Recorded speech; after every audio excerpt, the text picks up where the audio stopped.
Bien, donc on va passer, après l'intervention d'une part de Hugues Guénassia qui rappelait la position du service du livre et de la lecture, après l'intervention indispensable mais plus technique de Maître Guimet, on va maintenant passer à la partie la plus pratique sans doute, c'est-à-dire comment, sur le terrain, les professionnels de la profession, comme disait Godard, s'emparent et perçoivent ces modifications qui semblent fondamentales. Alors pour ça, un certain nombre d'invités, d'une part, alors tout à fait au bout là-bas. Alors on va être deux à animer cette table ronde, ce qui est un peu... On va essayer de pas se manger la parole à chaque fois. Donc, à mon extrême gauche, après Nargès, Guillaume Husson, donc délégué général du syndicat de la librairie française, qui auparavant était responsable du département de l'économie du livre, à la direction du livre et de la lecture. Ensuite, que je ne vois pas très bien, voilà, Alexandra Charouin, libraire à Saint-Étienne. Ensuite, Noémie Véraud, libraire à Lyon. Et à côté de moi, Arnaud Travade, bibliothécaire à Lyon. Je vais d'abord passer la parole à Guillaume. Je tiens juste à préciser que Arnaud avait rédigé en son temps, quand il était élève conservateur chez nous, un mémoire qui s'appelait « Bibliothèque territoriale et économie locale du livre, l'exemple des établissements de lecture publique de Clermont-Ferrand ». On est donc bien en plein dans le cœur du sujet. Donc, je vais d'abord laisser la parole à Guillaume parce que le syndicat de la librairie française a œuvré et œuvre depuis longtemps, à la fois pour le plafonnement des rabais et là maintenant pour l'élargissement l'explosion des seuils. Et je voudrais savoir comment les choses se sont passées, comment les discussions ont pu avoir lieu à la fois avec le service du livre et de la lecture, le ministère de la Culture, les ministères chargés des finances, de l'économie et toutes ces autres choses. Bref, le SLF a vraiment une position clé dans cette histoire et j'aimerais que tu puisses nous dire un peu comment les choses se sont organisées. Merci Thierry, bonjour à tous. Thierry Armakoff rappelait effectivement le fait que le syndicat de la librairie française milite de longue date pour des dispositions qui facilitent l'accès ou le maintien, selon les cas, des librairies sur les marchés publics. Ça a été le cas pour la loi de 2003 sur le plafonnement des rabais, sur laquelle on reviendra peut-être. Et puis, ça a été le cas, effectivement, dans un dialogue notamment avec le service du livre du ministère de la Culture et les cabinets des ministres successifs pour essayer d'aller plus loin. Pourquoi essayer d'aller plus loin? Parce que la loi de 2003 était déjà une loi, entre guillemets, dérogatoire, dans l'esprit de la loi de 80 sur le prix unique du livre, qui neutralisait l'effet prix et l'objectif. Et je reviendrai à quelques questions qui ont été posées tout à l'heure à Maître Guimet pour donner, je pense, l'esprit de cette disposition nouvelle dans le code des marchés publics. Mais l'esprit de la loi de 2003, c'était bien, clairement, de favoriser, lorsque les collectivités ou lorsque les bibliothèques universitaires le souhaitent, l'attribution de marchés publics à des librairies de proximité. Alors, la question qu'il faut se poser, c'est pourquoi des dérogations de ce type? Une première dérogation en 2003 avec neutralisation de l'effet prix, puis une deuxième dérogation qui est importante aujourd'hui, vous l'avez rappelé, donc avec ce relèvement du seuil de procédure et de publicité. Et se demander pourquoi, c'est se demander en quelque sorte à quoi sert une librairie. Voilà. J'aurais tendance à dire que si une librairie ne sert pas à plus de choses qu'un grand site pure player sur Internet ou qu'un grossiste qui répond à des commandes dans une zone industrielle quelconque, ces dispositions n'ont pas lieu d'être. Voilà. Donc je pense que la question à laquelle il faut revenir, c'est à quoi sert une librairie? Et dire ça, c'est revenir aussi à la loi de 81 sur le prix unique du livre. Une librairie joue un rôle particulier regardez, les statistiques sont extrêmement nombreuses sur ce sujet-là, sur le lancement de nouveaux auteurs, sur la diffusion auprès du public de titres plus exigeants, de moindre diffusion dans le domaine de l'art, dans le domaine des sciences humaines et sociales, bien sûr, etc. La librairie joue un rôle très particulier que les autres circuits ne jouent pas. Donc, une librairie, et encore une fois, j'insiste là-dessus, c'est l'esprit de la loi de 1980, parce que cette disposition dans l'article 30 du nouveau décret sur les marchés publics, il est à relier directement à la loi de 80 sur le prix du livre.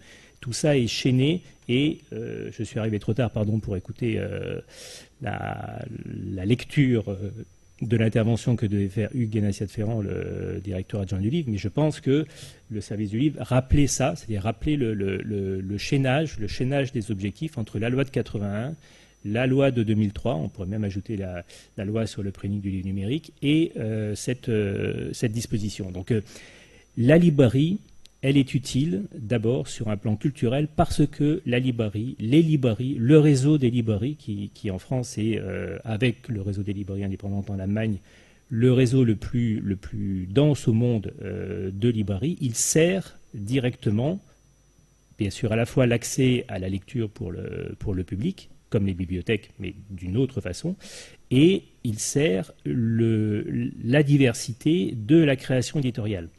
Aujourd'hui, en France, il y a des centaines d'éditeurs qui ne vivraient plus, qui n'existeraient tout simplement plus, et donc derrière des milliers de titres et des milliers d'auteurs qui n'existeraient pas si les librairies indépendantes n'existaient pas. Ce que je vous dis là, ce n'est pas une parole en l'air du responsable du syndicat de la librairie. Les chiffres en attestent, c'est-à-dire que la librairie aujourd'hui, c'est 45% du marché de la vente au détail de livres en France. Bon, voilà, c'est une petite moitié. Mais quand vous regardez de manière plus ciblée, je vais prendre des exemples extrêmes, mais l'édition de poésie, l'édition de théâtre, bien sûr, elle n'existerait pas sans les bibliothèques, ça on est bien d'accord, mais elle n'existerait pas non plus sans les librairies, parce que les autres circuits ne jouent quasiment aucun rôle là-dessus. Une nouveauté d'un livre de sociologie américaine traduit en français chez je ne sais quel éditeur, PUF ou autre, ou une nouveauté de littérature chez un éditeur petit ou de taille moyenne qui ne bénéficie pas d'un écho médiatique, regardez, et encore une fois les chiffres sont très éloquents là-dessus, regardez où se vendent ces titres. Ces titres se vendent en bibliothèque, c'est un lapsus, voilà. Ces titres se vendent en librairie, notamment pour être vendus aux bibliothèques, mais voilà. Donc ça, c'est la première raison de cette mesure, et je voulais vraiment revenir à ça parce que ça permettra notamment de répondre à la question sur finalement de quel territoire on parle, mais on pourra sans doute revenir là-dessus dans la discussion. La deuxième raison, c'est que le plafonnement des rabais qui a été introduit par la loi de 2003 a produit ses effets dans un premier temps, c'est-à-dire dans les premières années, mais comme vous savez sans doute, il y a eu simultanément à cette loi de 2003 une, voire deux réformes des marchés publics qui ont généralisé le recours aux appels d'offres. Donc d'un côté, on avait une mesure qui était favorable pour réintroduire ou pour maintenir la présence des librairies sur les marchés, et de l'autre, la généralisation des appels d'offres et donc la raréfaction du recours à ce qu'on appelait à l'époque les procédures de gré à gré ont fait que finalement les librairies ont consolidé leur présence sur le marché, mais qu'au bout de quelques années, on a constaté qu'elles perdaient de nouveau du terrain face à des grossistes dans des conditions de critères, parfois de réponses dont la justesse, on va dire, pourrait être remise en cause. Enfin, voilà, les librairies locales, les librairies de proximité, dont on peut considérer, mais ça c'est à vous de le dire, qu'elles répondent dans des conditions aussi efficaces aux besoins des bibliothèques, n'arrivaient pas à conserver ou à obtenir ces marchés. Donc On était un petit peu au milieu du gué avec une mesure, le plafonnement des rabais, qui était tout à fait dérogatoire, parce que dans le cadre des marchés publics, la neutralisation du prix, c'est pas n'importe quoi. Donc il y a bien une volonté. Je rappelle que ça a été voté par le Parlement, hein, ça a été voté à l'unanimité au Sénat et à l'Assemblée nationale. Donc il y a bien une volonté politique forte. N'ayons pas trop de scrupules là-dessus. La volonté politique, elle existe, elle est affirmée. Elle a été affirmée par plusieurs gouvernements successifs. Quand c'est voté à l'unanimité par les deux chambres, ça veut dire que voilà. Donc n'ayons pas peur de ça. Il y a un objectif politique, encore une fois, qui est, dans le respect du Code des marchés publics, naturellement, de tout faire lorsque la collectivité en a la volonté pour affecter des marchés aux fournisseurs, aux librairies de proximité. Voilà. Donc on était un petit peu au milieu du gué et on a ressenti le besoin, avec le ministère de la Culture, d'essayer d'aller plus loin. Alors, les marchés publics, Maître Guimet le sait beaucoup mieux que moi, mais c'est un univers extrêmement contraint par le droit national, mais encore davantage par le droit communautaire. Les critères géographiques de localisme, comme on dit, sont naturellement proscrits, comme vous le savez. Donc les fenêtres étaient très étroites et cette mesure de relèvement du seuil, qui était au départ pas évidente du tout, a paru une bonne piste, une bonne opportunité. Donc la bataille a été rude et je tiens à rendre hommage au travail du ministère de la Culture, parce que très très sincèrement, sans le ministère de la Culture et sans son acharnement pendant des années, on n'aurait rien pu obtenir du tout. Oui, acharnement qu'on sent bien dans le texte que nous a envoyé Hugues Ganassia, et je trouve que il reste quand même, c'est une opinion plus que personnelle, je pense quand même, il reste un ministère de la Culture présent, et on le sent bien sur des actions comme ça, qui sont des actions un peu fortes et significatives. J'ai envie d'interroger les deux libraires. Alors bien entendu, vous n'avez pas beaucoup de recul sur cette nouvelle mesure, mais au moins sur ce que vient de dire Guillaume, sur la loi de 2003, et ce que ça a pu entraîner ensuite, à la fois pour vous immédiatement, et si vous avez ressenti aussi le fait que d'une certaine façon, des marchés qui avaient pu vous revenir commençaient à disparaître, ou à... L'une ou l'autre, hein. Ne vous battez pas. Alors, pour ma part, donc, je suis la directrice de la librairie de Paris à Saint-Étienne, mais j'étais responsable avant d'autres librairies. Et ce problème de territoire ou de marché public qui s'échappe, moi, je l'ai pris de plein fouet il y a 3 ans, où en fait, la communauté d'agglomération dans laquelle je travaillais a ouvert un marché public pour une très grosse médiathèque qui se créait. Et en fait, ce marché public est parti pour l'essentiel chez Chapitre. Aucun de mes confrères, ni locaux, ni même sur le département, n'ont réussi à obtenir un lot. Donc bien sûr, un peu interloqué, puis surtout très en colère, je suis allée demander des comptes aux élus, en leur disant que bon, enfin quand même, je connaissais mon travail. Et il m'a été répondu que moi, je n'étais qu'une petite librairie. Donc à l'époque, c'était une librairie qui faisait 500 000 € de chiffre d'affaires. Je n'étais qu'une petite librairie et je n'étais pas apte à assurer un travail de qualité sur le fond, parce que cette médiathèque demandait à son prestataire de lui assurer la logistique sur le fond. En fait, elle avait d'autres tâches à gérer, et donc pas celle-ci. Que je n'avais pas de site internet, que je n'avais pas de brochure, que je distribue gratuitement, type Page ou L'Amour des livres. Enfin bref, j'étais une petite et donc quantité négligeable, et que Chapitre était extrêmement fiable. Autant vous dire que 6 mois plus tard, j'ai jubilé en lisant Livre Hebdo. Mais bon, donc il a été convenu. Alors je comprends bien aussi que pour des médiathécaires, ce qui est compliqué, c'est qu'il y a 2 aspects. C'est d'abord le médiathécaire, mais aussi la personne publique. Et dans certaines petites communes, c'est difficile pour l'élu de comprendre quel est l'enjeu par rapport à son territoire. Donc on a convenu que de toute façon, je ne pourrais pas bien faire mieux, parce que ça coûte très cher d'investir dans un site internet. Donc bon, me voilà, je prends mon mal en patience. Et puis la personne me dit, mais de toute façon, vous avez toutes les petites bibliothèques autour de chez vous, contentez-vous-en. Moi, ça m'allait très bien, je les apprécie énormément. C'est des gens avec qui je travaille au quotidien, je les aime beaucoup. Sauf que l'année suivante, en fait, le marché a été rouvert parce que ces petites bibliothèques ont été absorbées dans un réseau. Et là, j'ai eu très très peur, parce que malheureusement, je n'avais pas eu le temps de mettre en place un site internet, que j'étais toujours la même, avec les mêmes compétences.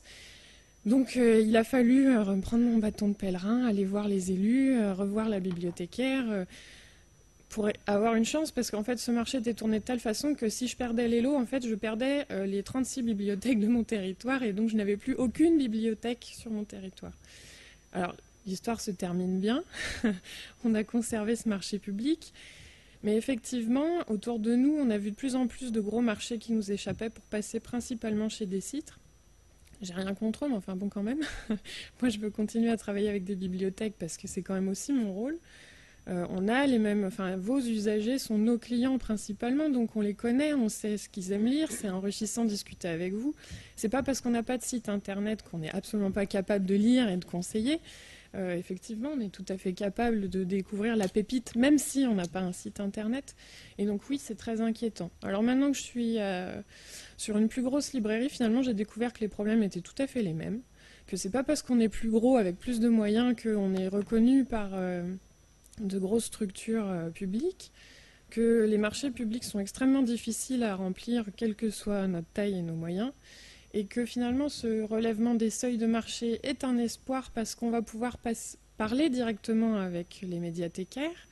Pour les plus, enfin, sur des petits marchés, ça reste quand même des marchés restreints sur une ville comme Saint-Étienne. Évidemment que la ville de Saint-Étienne, c'est un marché qui restera soumis à procédure.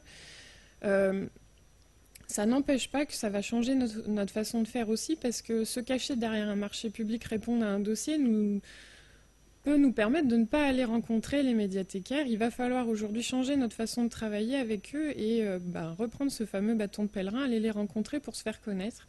Parce que parfois, on n'a pas forcément une bonne image auprès de nos clients, parce qu'il faut faire connaître notre savoir-faire, que c'est pas parce qu'on est gros qu'on est une grosse machine et une grosse artillerie. Enfin, maintenant, je le vois comme ça de l'autre côté du miroir. Mais... Donc voilà, pour vous dire à peu près où nous, on se situe aujourd'hui. On est entre l'espoir et l'inquiétude.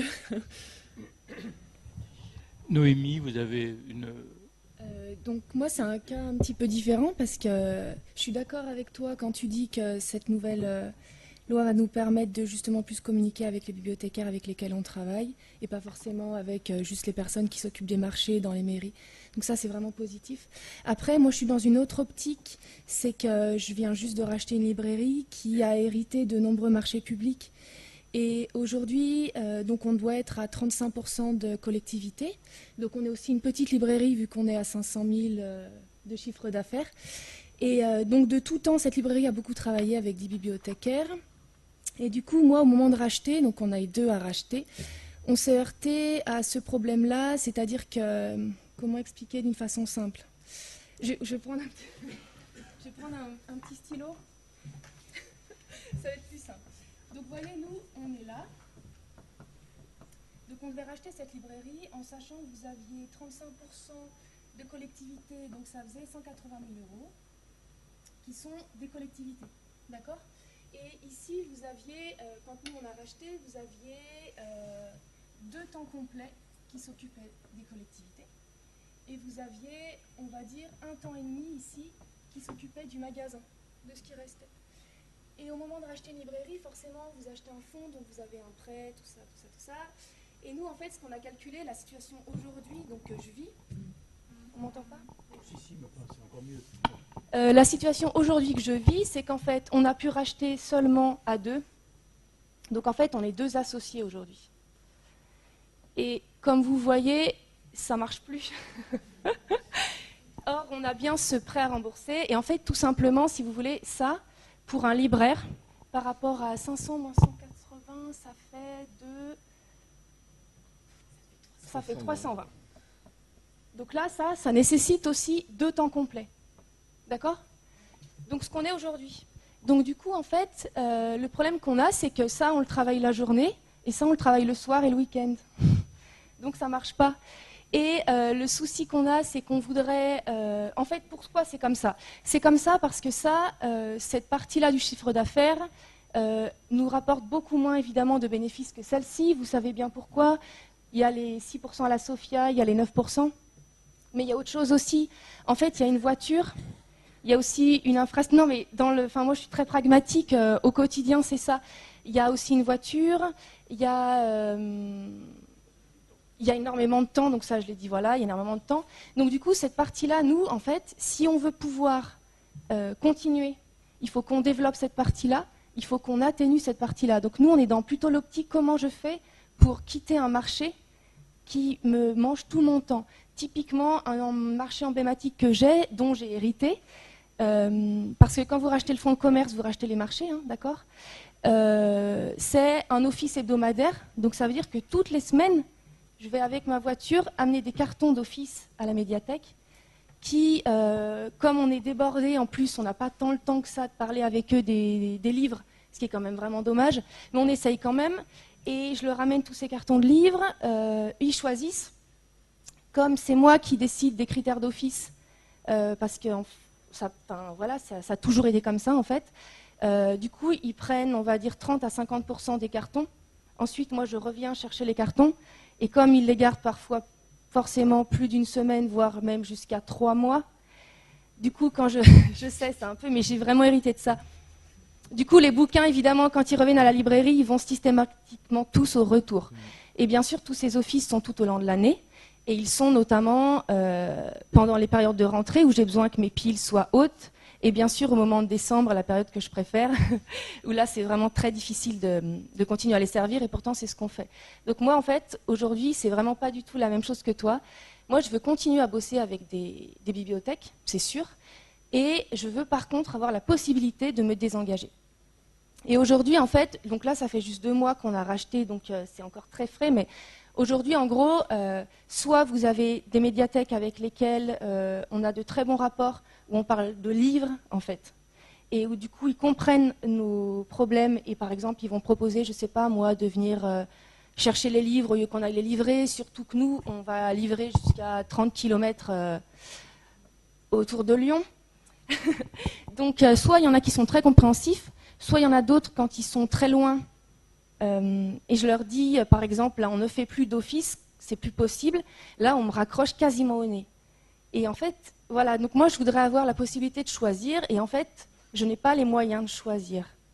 Et c'est ça qui me pose problème. Donc je pense que là c'est une opportunité, vraiment, et puis cette journée, tout ça, de discuter, mais voilà, enfin moi c'est le cas concret, quoi.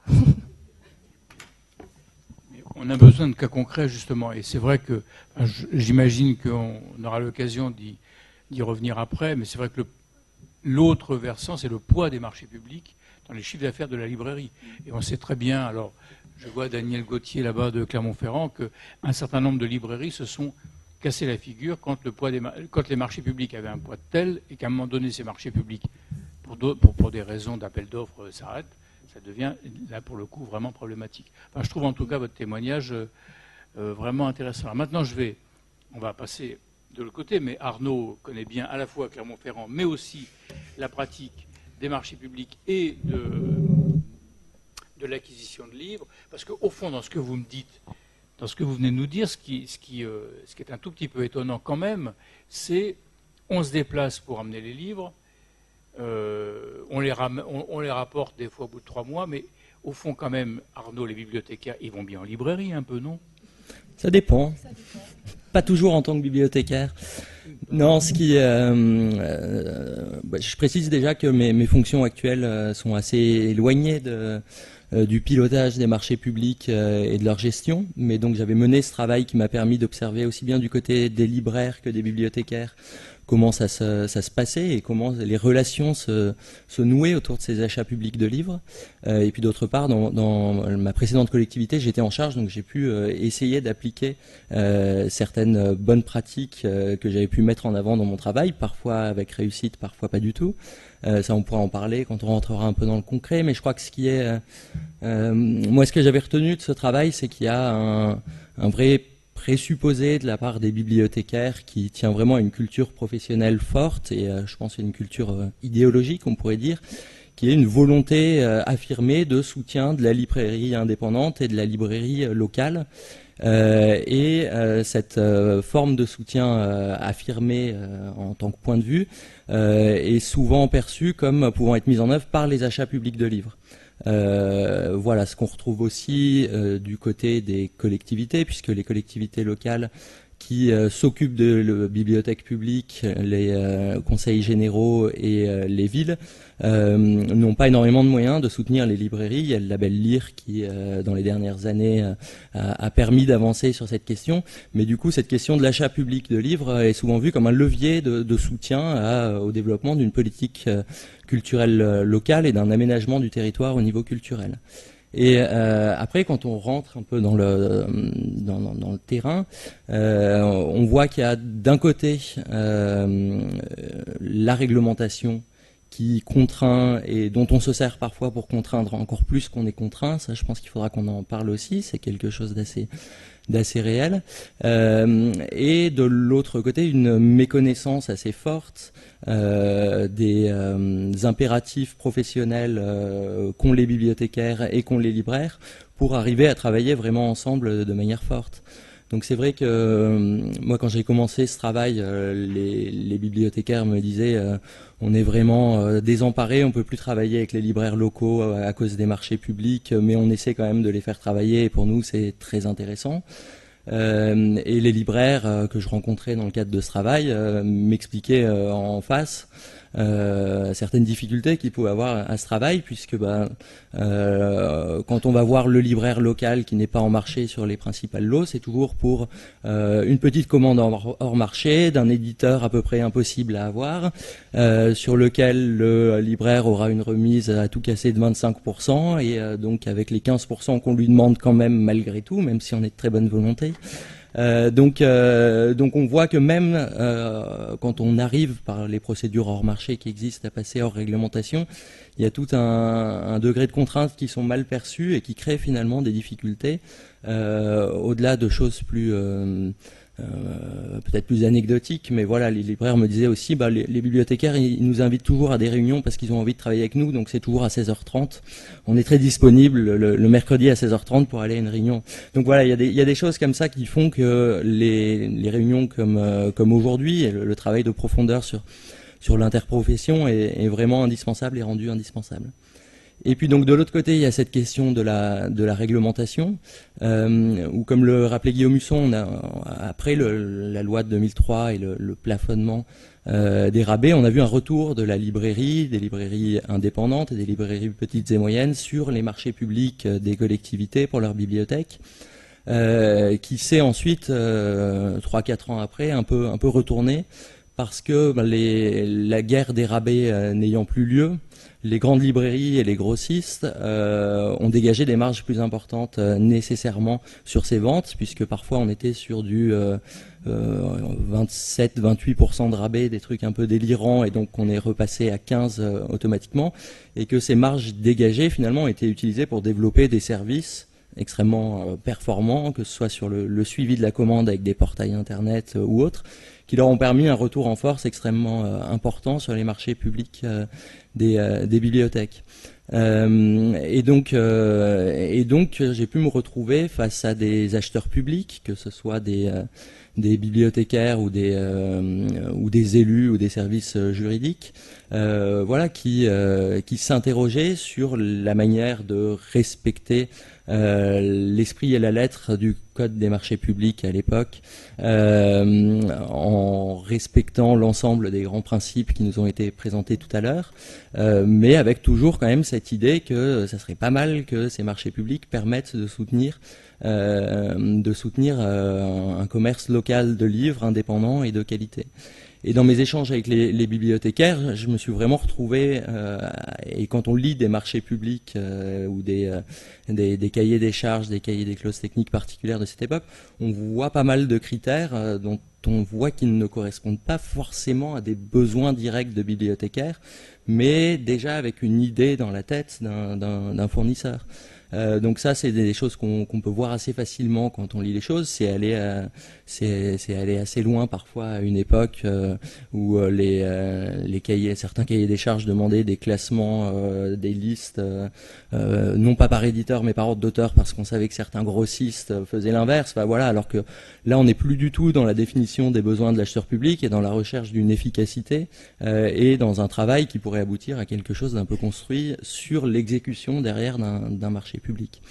Donc on a vu naître un certain nombre de critères, et je pense que faudra qu'on revienne à la question des critères, mais c'est quelque chose d'assez important sur la manière dont on souhaite travailler ensemble, de peser des critères qui soient à la fois des vrais besoins professionnels pour nous les bibliothécaires, parce qu'on a quand même des besoins professionnels forts, et que parfois quand on parle de ces sujets, on réduit les achats de bibliothèques à un geste de politique culturelle, alors que pour nous c'est avant tout un achat qui doit correspondre à une efficacité.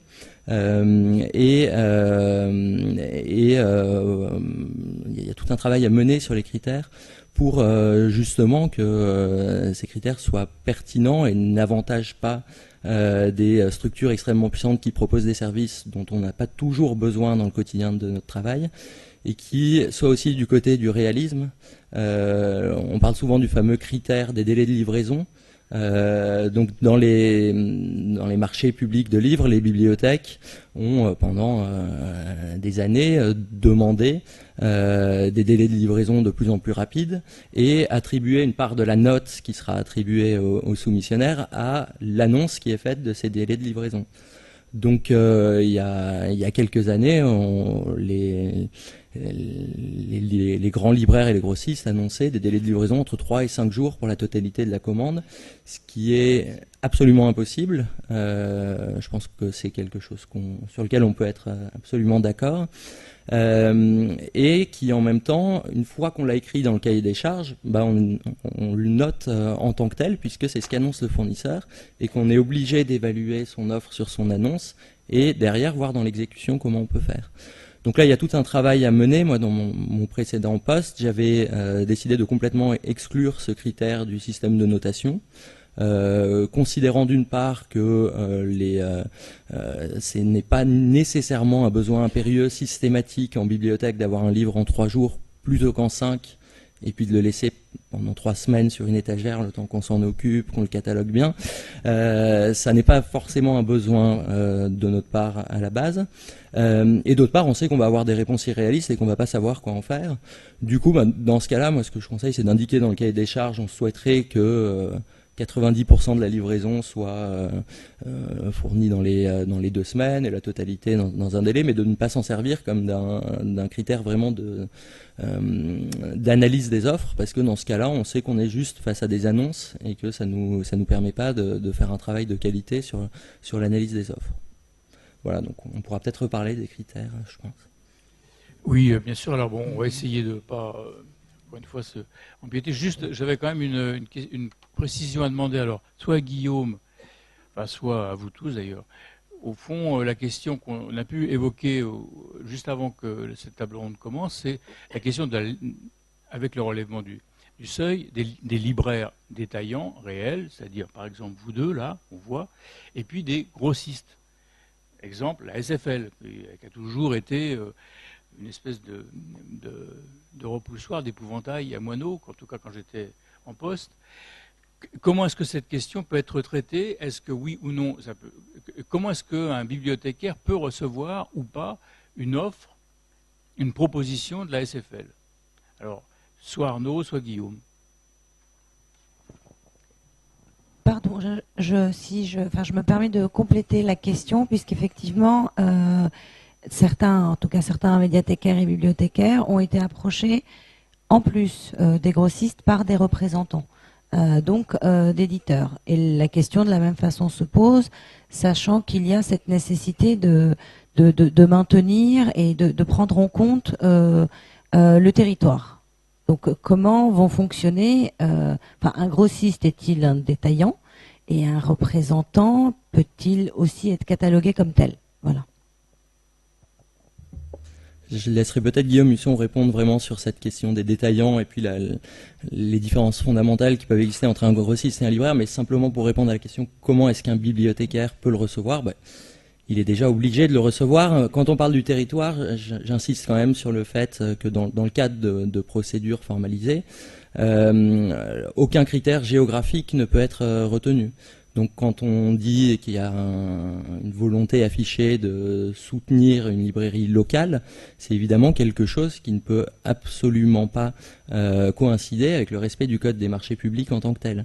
Donc la réponse du grossiste et de la SFL, on la reçoit comme toutes les autres a priori. Et j'ai envie de dire par rapport à votre question que quand on la reçoit, le jeu est déjà fait. C'est au moment de la définition de nos besoins qu'on doit être en capacité de dire ce qu'on attend d'un fournisseur. Est-ce que c'est justement un site internet très performant pour un suivi des commandes minute par minute, ou est-ce qu'on veut être informé du suivi de la commande mais qu'on n'a peut-être pas besoin en temps réel 24 heures sur 24 et que à l'issue de la première livraison, savoir où ça en est pour le reste des titres, c'est suffisant.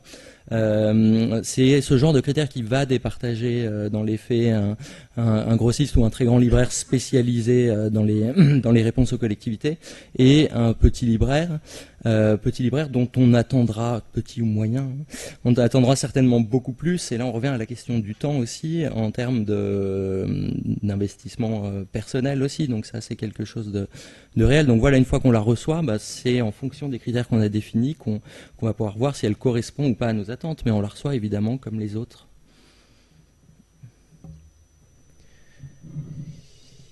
Alors sur la question de qu'est-ce que recouvre le terme détaillant, un grossiste, d'ailleurs le terme dans cette acception-là est mal approprié parce que est détaillant celui qui vend à un destinataire final. Donc le grossiste, on a parlé de la SFL par exemple, la SFL qui vend à une bibliothèque, la bibliothèque est bien un destinataire final, donc le grossiste est un détaillant. Généralement, le grossiste, c'est justement celui qui ne vend pas à un destinataire final. Mais là, c'est pour ça que c'est un peu inapproprié. Donc, détaillant, ça recouvre des libraires comme ceux que vous avez à la table. Ça recouvre un grossiste. Et ça recouvre même un éditeur quand il vend en direct. J'imagine que si ce sont des éditeurs qui ont des équipes de représentants pour démarcher les bibliothèques, ça ne doit pas être de tout petits éditeurs. Donc nous avons des discussions très serrées et très régulières avec le syndicat de l'édition sur les ventes directes des éditeurs, qui sont quand même une concurrence frontale par rapport à leurs clients libraires. Donc sur un plan commercial, c'est pas terrible. Et surtout quand c'est fait, et c'est plus fréquent qu'on ne le pense, dans des conditions qui ne respectent pas les lois dont nous avons parlé. Bref, je ferme la parenthèse, mais en tout cas, détaillant, c'est à la fois le libraire, le grossiste et l'éditeur, quand malencontreusement il vend en direct. Sur la question du territoire, je pense qu'il faut quand même distinguer. Ce que vous avez dit est naturellement tout à fait juste, mais il faut quand même distinguer pour le coup ce qui est au-dessus de 90 000 et ce qui est en dessous de 90 000, parce que en dessous de 90 000, je parle sous le contrôle de Maître Guimet, mais en dessous de 90 000, il y a quand même un principe, alors avec toutes les restrictions, la souplesse et l'appel au bon sens effectivement que vous avez rappelé, mais il y a quand même un principe de liberté qui est donné à la collectivité, liberté un peu encadrée, mais liberté quand même. Donc moi, j'aurais tendance à dire que, parce qu'encore une fois, il y a un esprit, c'est pas pour rien que j'ai fait le chaînage entre cette disposition du Code des marchés publics, la loi de 2003, la loi de 80. C'est pas pour rien que le décret mentionne la loi de 80.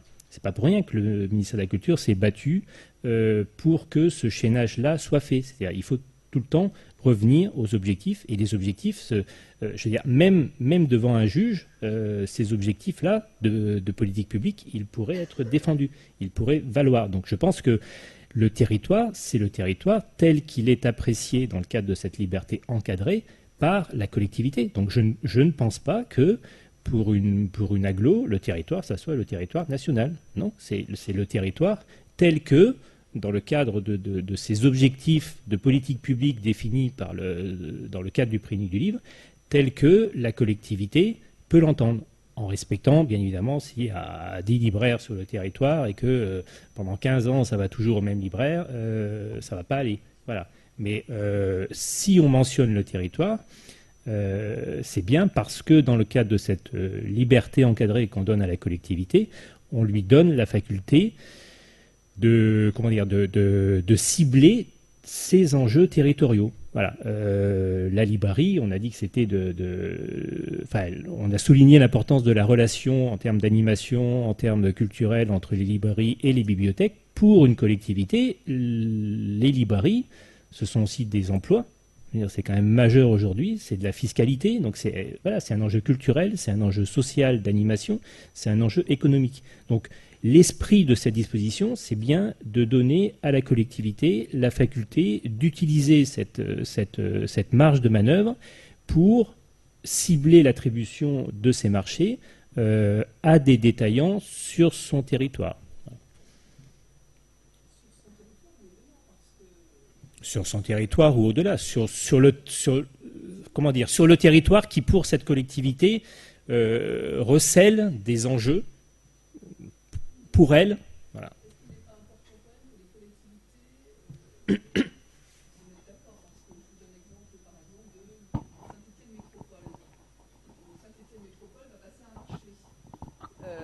Où la bibliothèque de Saint-Étienne va passer un marché, on va considérer à Saint-Étienne que le territoire, c'est celui de Saint-Étienne Métropole. Mais par ailleurs, travaillent ensemble un réseau de bibliothèques sur le pays du Gier, donc ça va être 21 communes. Alors je ne sais pas s'il y a des bibliothèques sur ce territoire, mais n'empêche que on va toujours se retrouver avec des librairies qui seront toujours dans les bons territoires, et puis peut-être des librairies qui seront en permanence exclues.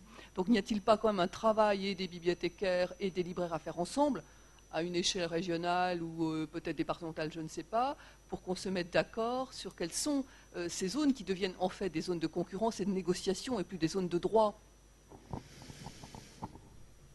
Je ne suis pas sûr de bien... Non, vous pouvez pas, enfin, parce que là on arriverait, je pense, comment dire, dans de la... il faut justement se garder d'une répartition des marchés, c'est-à-dire faire en sorte que les bibliothécaires, des élus ou des responsables de marchés publics, des libraires se rencontrent pour se mettre d'accord sur des zones géographiques et tout. Là, pour le coup, ça me paraît, par rapport au code des marchés publics, extrêmement dangereux. Ne candidatent pas ou ne soumissionnent pas quand ils savent que le voisin le fait. Donc je pense qu'on est tous d'accord là-dessus. Donc est-ce que justement cette réforme n'appelle pas une réflexion préalable sur le territoire ou sur justement une rotation en fonction de l'année, puisque maintenant l'échelle c'est l'année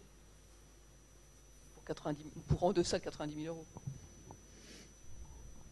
Oui, je ne suis pas sûr de bien comprendre tout. Je veux dire, dans l'agglomération de Saint-Étienne, il y a suffisamment de librairies. Je pense que les responsables de l'agglomération de Saint-Étienne peuvent réfléchir à l'attribution des marchés dans le temps, etc., pour les librairies qui sont sur le territoire de l'agglomération de Saint-Étienne. Je pense qu'il y a une unité, il y a une cohérence. Après, si vous êtes dans une autre communauté urbaine où il n'y a par exemple qu'une librairie qui n'a jamais répondu au marché, bon, bah là, vous allez avoir une vision du territoire forcément plus large. Ça va peut-être être au niveau du département ou peut-être au-delà. Je pense que c'est à la collectivité d'apprécier, mais en tout cas, c'est lui donner l'outil. Enfin, moi, je sais que je discute avec beaucoup d'élus qui disent bah nous, oui, on aimerait bien favoriser évidemment les librairies de notre territoire, parce qu'encore une fois, c'est de l'animation, c'est des enjeux culturels, c'est de l'emploi, c'est de la fiscalité, tout ça, mais on n'a pas l'outil. Bon, bah là, pour des marchés inférieurs à 90 000, donc effectivement, il y a la question de la temporalité d'un marché. Il y a déjà des collectivités qui passaient des marchés sur 3 ans. Chez l'exemple d'un, c'est pour ça que je disais 70 000. Une communauté d'agglomération qui avait un marché de 210 000 euros sur 3 ans et qui est passée en marché annuel, voilà, et qui va faire travailler 3-4 librairies de son territoire, voilà, qui s'est saisi. Donc voilà, ça commence et c'est ça l'esprit. Mais je ne sais pas, sur le territoire, je pense que c'est à la collectivité alors il faut expliquer tout ça, hein. Il faut expliquer les enjeux territoriaux, il faut expliquer les enjeux des librairies de proximité. Enfin bon, voilà. Donc nous on travaille sur une plaquette, un document de communication pour les élus et pour les bibliothécaires pour expliquer, de notre point de vue, l'enjeu, la philosophie et la mise en œuvre de cette mesure, encore une fois, en expliquant à quoi sert une librairie sur un territoire. Parce qu'il faut, à chaque fois, partir de ça. Il y a des élus qui en sont tout à fait convaincus. Je ne parle pas des bibliothécaires qui en sont généralement tout à fait convaincus, mais il y a des élus qui en sont moins convaincus. Donc il faut l'expliquer. J'en profite en fait. Est-ce qu'il s'agirait, en tout cas à la fois de communiquer auprès des libraires et des bibliothécaires pour en tout cas créer, en tout cas établir, voilà, des bonnes pratiques, mais comme vous le disiez, de sensibiliser les élus, puisque dans certains cas, il peut arriver, en tout cas c'est le cas dans une petite ville en l'état, où les élus favorisent un nouvel acteur qui s'est installé en périphérie et qui est une grande surface culturelle, mettant en avant la capacité de cet acteur à répondre très clairement à l'ensemble des demandes des bibliothécaires et des médiathèques en tout cas de la commune, contrairement aux librairies qui à l'heure actuelle sont implantées depuis fort longtemps et ont été des acteurs historiques.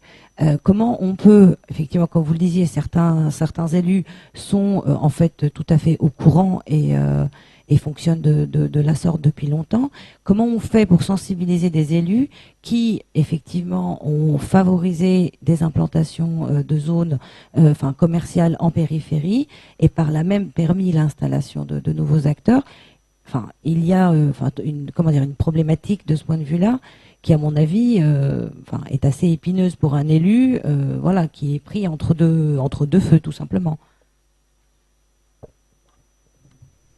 Je ne veux pas monopoliser la parole, mais les élus sont libres. Donc, si l'élu veut attribuer ses marchés à une grande surface culturelle qu'il a aidé à s'implanter en périphérie, il y a même des cas où ça fait partie du deal. Je m'implante si j'ai les marchés publics. Ça existe. Voilà. Bon, ça, qu'est-ce que vous voulez Nous, notre boulot, c'est d'expliquer aux élus.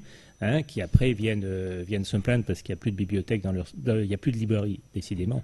Il n'y a plus de librairie dans leur centre-ville et qui disent mais c'est vraiment dommage, le centre-ville se désertifie, il n'y a plus la même diversité commerciale, voilà. Et la première question que je leur pose, c'est à qui attribuez-vous vos marchés publics? Alors là, on dit oui, voilà. Bon, donc c'est tout un travail de pédagogie, de communication. Encore une fois, ça ne va pas de soi pour un élu. C'est pas non plus forcément forcément contestable.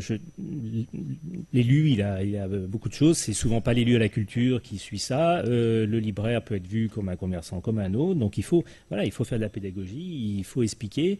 Et quand on explique, il y a quand même, quand on s'appuie sur les bibliothécaires, quand on s'appuie sur les élus chargés de la culture,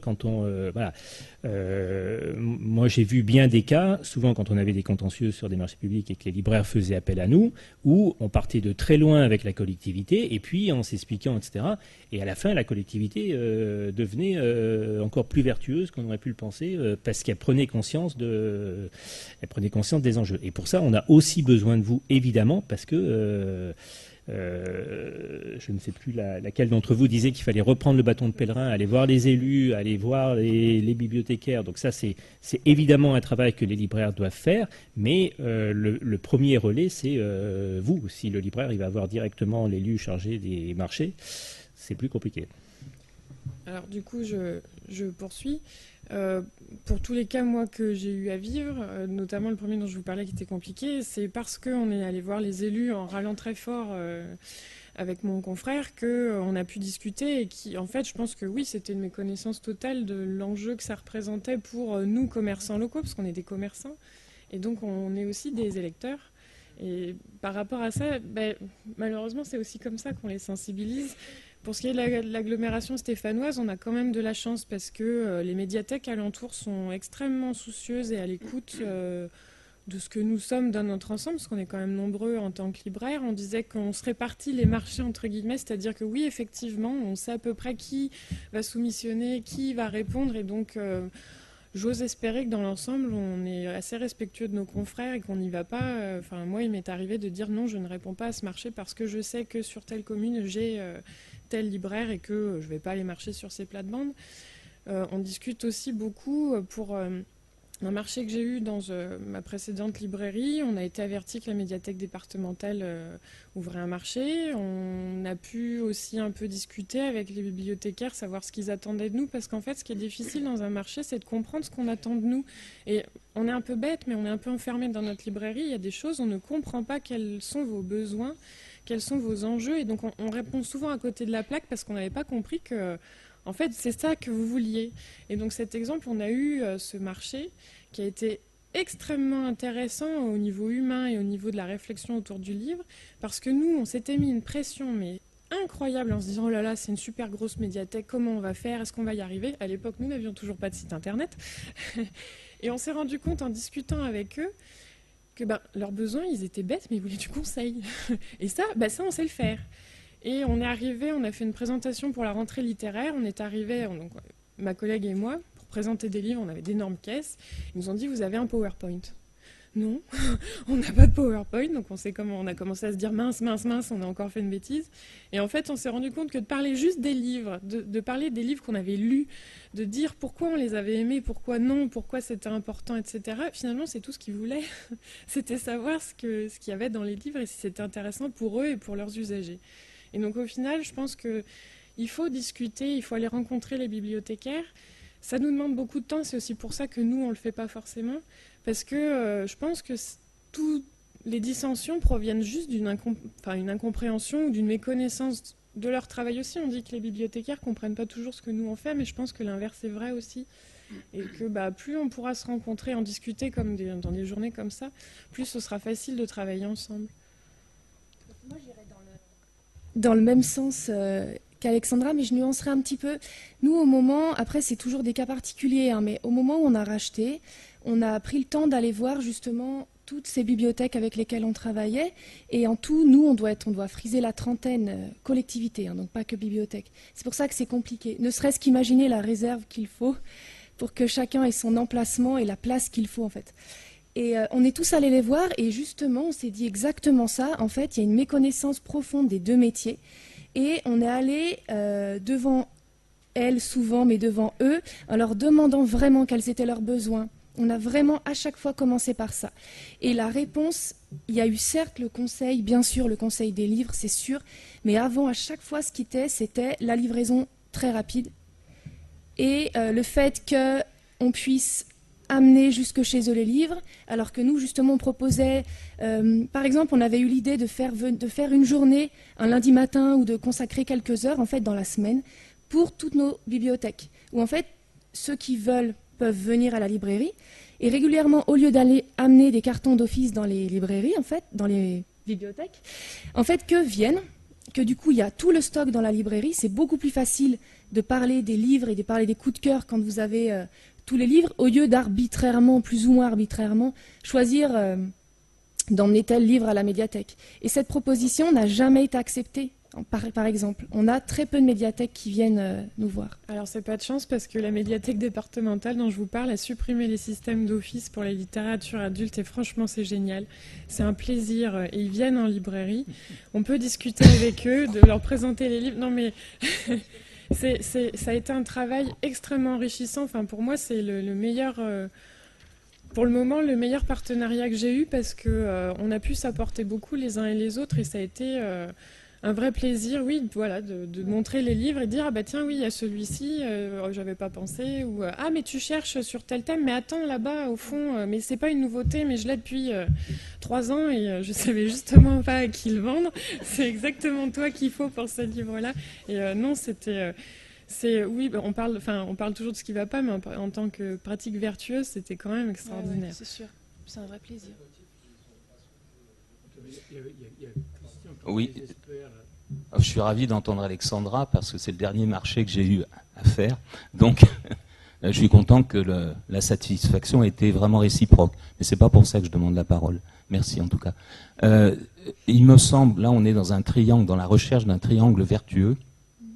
Mais pour qu'il fonctionne, il faut, je pense, le voir comme un carré vertueux. Et l'angle qui manque beaucoup, souvent, c'est celui de ce qu'on appelle soit la cellule de la commande publique, soit le service économique ou juridique. Dans les petites collectivités, c'est souvent là où les mêmes personnes, parfois c'est très segmenté, l'exemple qui a été donné d'un département, c'est très segmenté. Et je pense que si on ne pense pas et si on ne se fixe pas comme méthodologie de les intégrer, mais vraiment très en amont dans la réflexion, on aura beau s'entendre très bien entre bibliothécaires et libraires, on aura beau avoir un élu, voire des élus, qui sont prêts à soutenir l'économie de leur territoire, eh bien c'est très souvent au niveau de la gestion administrative, juridique, comptable, que ça bloque. Donc moi je vous propose d'intégrer cette dimension-là, parce que sinon on risque de se retrouver dans 2 ans ou 3 ans à faire une journée d'études, à se demander pourquoi, avec toute la bonne volonté manifestée, on n'arrive toujours pas à avoir quelque chose de fluide. Juste un mot pour dire que, enfin, moi je suis complètement d'accord avec vous. Il y a effectivement ces 4 partenaires et nous on est en relation avec l'association des acheteurs publics, hein, pas seulement avec les associations d'élus, pas seulement avec les bibliothécaires, mais aussi avec eux, justement parce que cette nécessité de pédagogie et de communication passe aussi par des discussions avec ces acheteurs publics, bien sûr. Et il me semble que là, moi, j'allais prendre la parole pour dire qu'il fallait intégrer l'acheteur public parce que les élus s'appuient énormément sur leurs services juridiques qui sont vraiment le garde-fou de toutes les difficultés qu'ils pourraient avoir. Et les services juridiques connaissent dans 99%, et c'est tout à fait normal, très mal les marchés publics de livres non scolaires qui sont extrêmement particuliers. Et généralement, quand on commence à travailler un marché de livres avec un référent qui n'a jamais eu l'occasion d'en faire, voilà, lui dire ça va pas se jouer sur le prix, déjà, c'est une première surprise. Et derrière, on est sur quelque chose qui ne ressemble à aucun autre marché. Du coup, là, je pense que c'est vraiment la place des bibliothécaires dans les collectivités. Cette technicité est normalement reconnue pour que on puisse jouer le rôle qui est le nôtre au sein de ces marchés vraiment très spécifiques qui sont spéciaux. Et je pense que c'est exactement quelque chose qu'il faut faire sur cette nouvelle dérogation avec le seuil des 90 000 €. C'est-à-dire que je pense, ayant travaillé dans plusieurs collectivités, que certains services juridiques peuvent se retrouver extrêmement frileux sur l'application de cette disposition, tout simplement parce que, de leur point de vue, elle est hétérodoxe. Donc là, il y a tout un travail de notre côté bibliothécaire à accomplir, voilà, déjà pour sensibiliser et communiquer sur cette nouvelle possibilité offerte par la réglementation, et d'autre part, dans des propositions de mise en application, en disant, voilà, on a l'habitude sur toutes nos fournitures de travailler sur des marchés de 3 ou 4 ans. Là, il y a quelque chose qui justifie qu'on travaille autrement, et travaillons ensemble là-dessus, mais sinon on risque d'avoir des blocages réels, tout simplement parce que ça ne rentre pas dans les coutumes de l'achat public des différents services.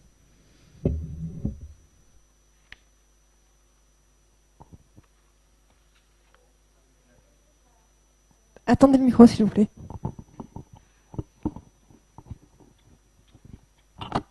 J'aurais voulu revenir à Noémie. Parce que j'avais un taux de collectivité énorme à faire dresser les cheveux sur la tête de beaucoup de libraires, en ayant le marché total de Lyon qui m'avait fait passer de 50% à 70%. Mais j'avais aussi beaucoup de petites collectivités, beaucoup de petites bibliothèques.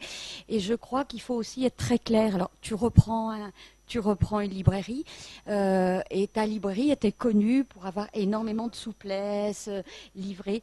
Je savais dire non.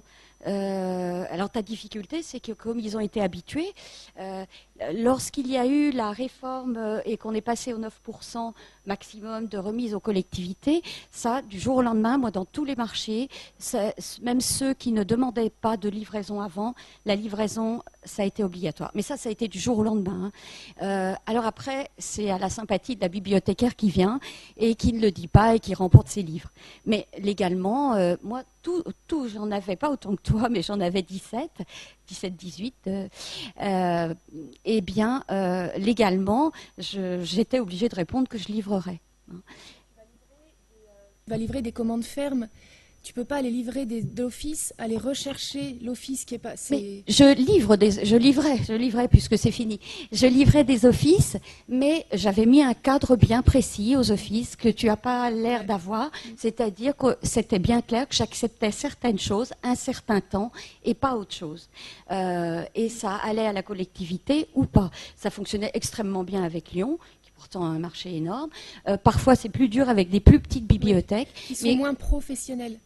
Oui, mais même des bénévoles aussi. C'est aussi une complexité. Oui, les écoles, ça c'est autre chose. Non, je disais où il y a plus de bénévoles. Ah, des bénévoles. Dans des médiathèques, dans des bibliothèques où il y a beaucoup plus de bénévoles que de professionnels. Tu as raison. Aussi, c'est compliqué. Mais je pense qu'il faut être très clair au départ et assumer certaines réponses négatives en expliquant le pourquoi.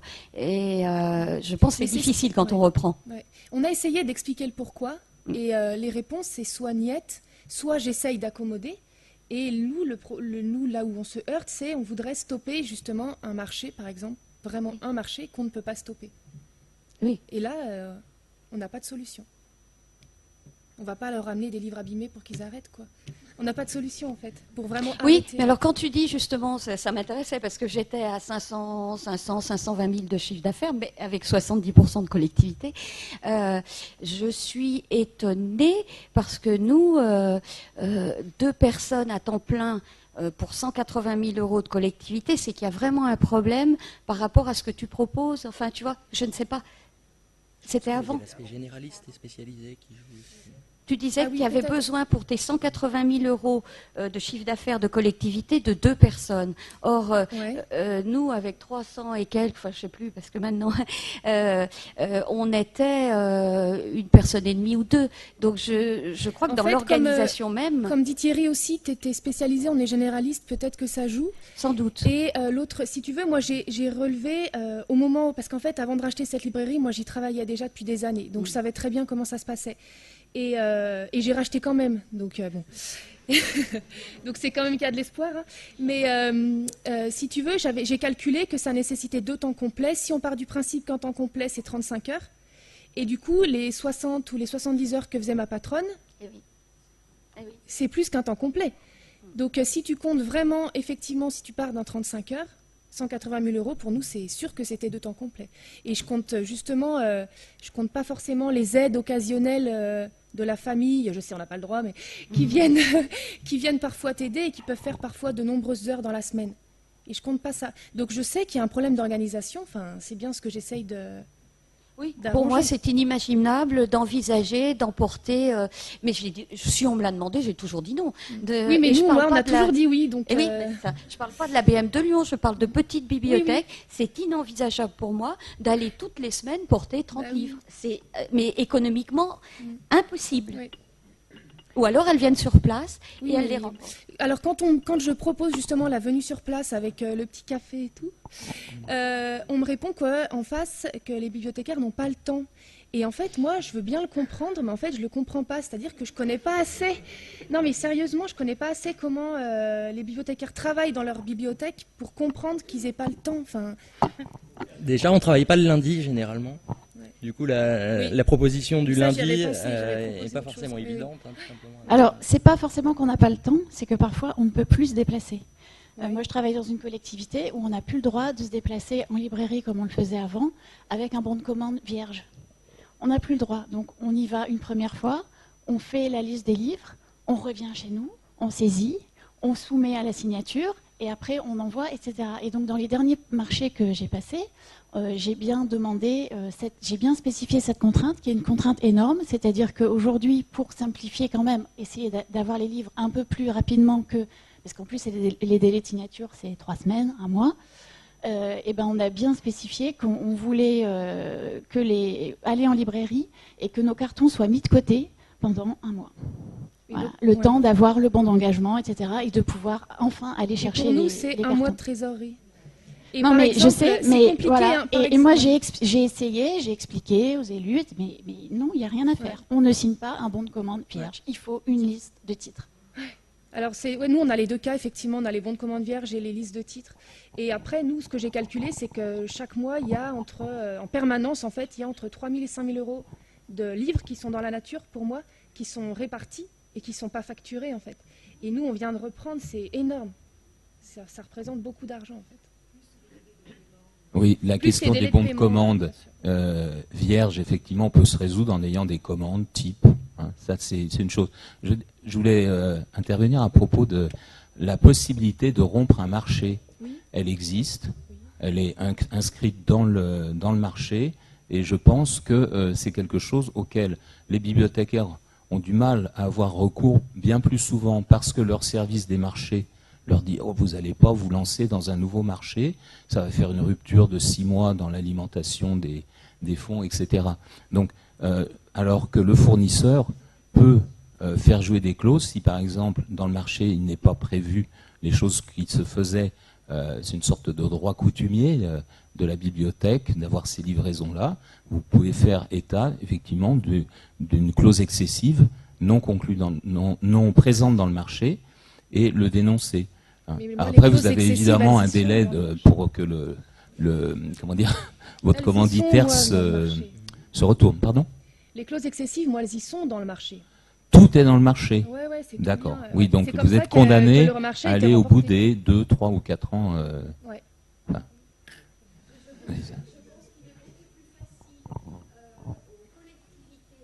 Exactement, c'est ça.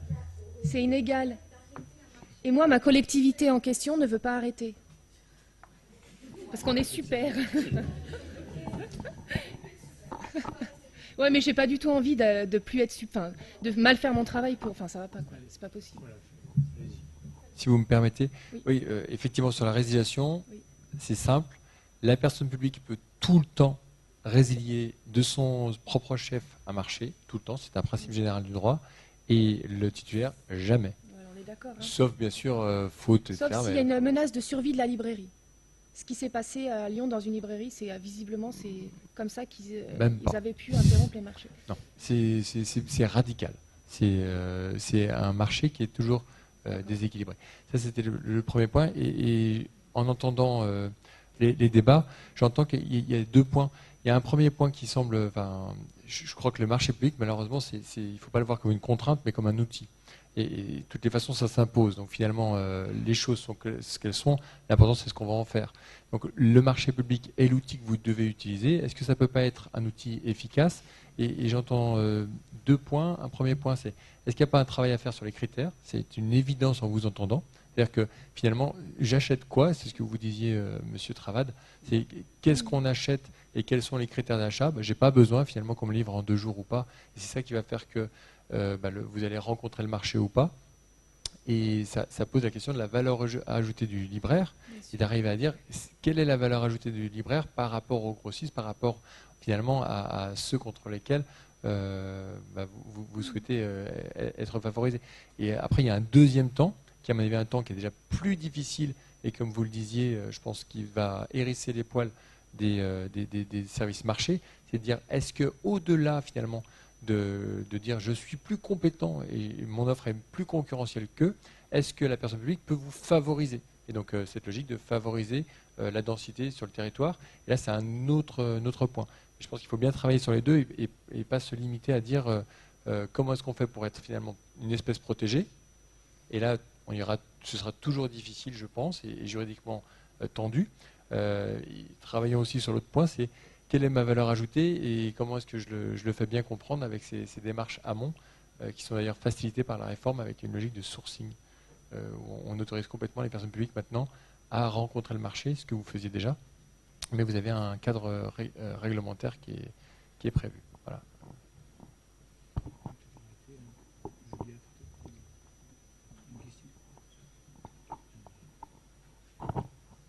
Est-ce que le groupement momentané d'entreprises pour répondre au marché, ce n'est pas aussi une façon de valoriser la librairie indépendante, y compris justement dans les marchés en deçà du seuil de 90 000 €, puisque c'est une réaction quand même de solidarité, de compétences unies face à des élus qui ne sont pas forcément convaincus, mais qui pourraient l'être face à un groupement ? Si, vous avez raison. Dans les endroits où ça se passe, c'est efficace. J'ai en tête des exemples à Montauban, Rouen, il y en a d'autres que j'ai plus en tête. C'est compliqué à faire, c'est-à-dire que nous, on incite localement les libraires. Je vous prends l'exemple de Paris, par exemple. À chaque fois, les marchés de Paris, la ville de Paris vient nous voir en disant on souhaite... dans le respect, etc., bien évidemment, mais on souhaite quand même faire bénéficier les librairies parisiennes de notre territoire, pour le coup.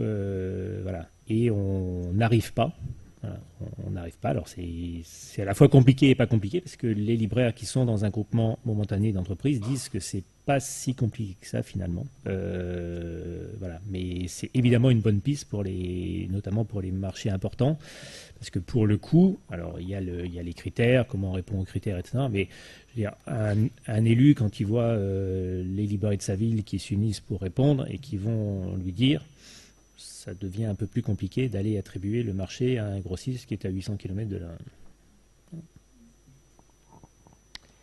Merci.